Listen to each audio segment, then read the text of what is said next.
शक्ति और तप के प्रतीक के रूप में अगस्त्य की प्रतिष्ठा। महर्षि अगस्त्य भारतीय संस्कृति में शक्ति, ज्ञान और तप के अद्भुत संगम के प्रतीक माने जाते हैं।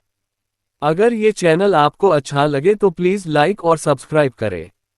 उन्होंने ये सिद्ध किया कि सच्ची शक्ति बाहरी शस्त्रों या सामर्थ्य में नहीं, बल्कि आत्मबल और तप में निहित होती है। अगस्त्य मुनि का जीवन एक ऐसे ऋषि का आदर्श प्रस्तुत करता है जिसने अपने ज्ञान, धैर्य और संकल्प से असंभव को संभव बना दिया। एक प्रसिद्ध कथा के अनुसार, जब समुद्र मंथन के बाद सारा संसार उस उग्र समुद्र से उत्पन्न विष से भयभीत था, तब महर्षि अगस्त्य ने अपने तपबल से उस विष को पी लिया। उन्होंने उसे अपने शरीर में धारण कर लिया, जिससे संसार का संतुलन बना रहा।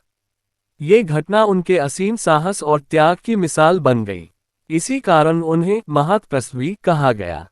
एक अन्य प्रसंग में जब दक्षिण भारत में पर्वत विंध्य अपनी ऊंचाई से सूर्य के मार्ग को रोकने लगा, तब अगस्त्य ने उसे आज्ञा दी कि वह झुक जाए। पर्वत ने उनके आदेश का पालन किया और सूर्य का मार्ग फिर से खुल गया। यह दर्शाता है कि प्रकृति भी उनके तप और शक्ति के आगे नतमस्तक थी। वीडियो अच्छी लगे तो प्लीज लाइक और कमेंट करें। अगस्त्य ने न केवल प्राकृतिक संतुलन बनाए रखा, बल्कि उन्होंने दक्षिण भारत में वैदिक संस्कृति का प्रसार किया और उत्तर दक्षिण भारत के बीच एकता का सेतु बनाया। उनके द्वारा स्थापित आश्रम ज्ञान और साधना के केंद्र बने।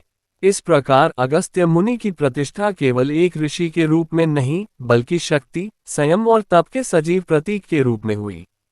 उन्होंने सिखाया कि जो व्यक्ति आत्मबल, ज्ञान और तप से युक्त है, वही सच्चा शक्तिशाली होता है, जो अपने भीतर और संसार दोनों को संतुलित रख सके।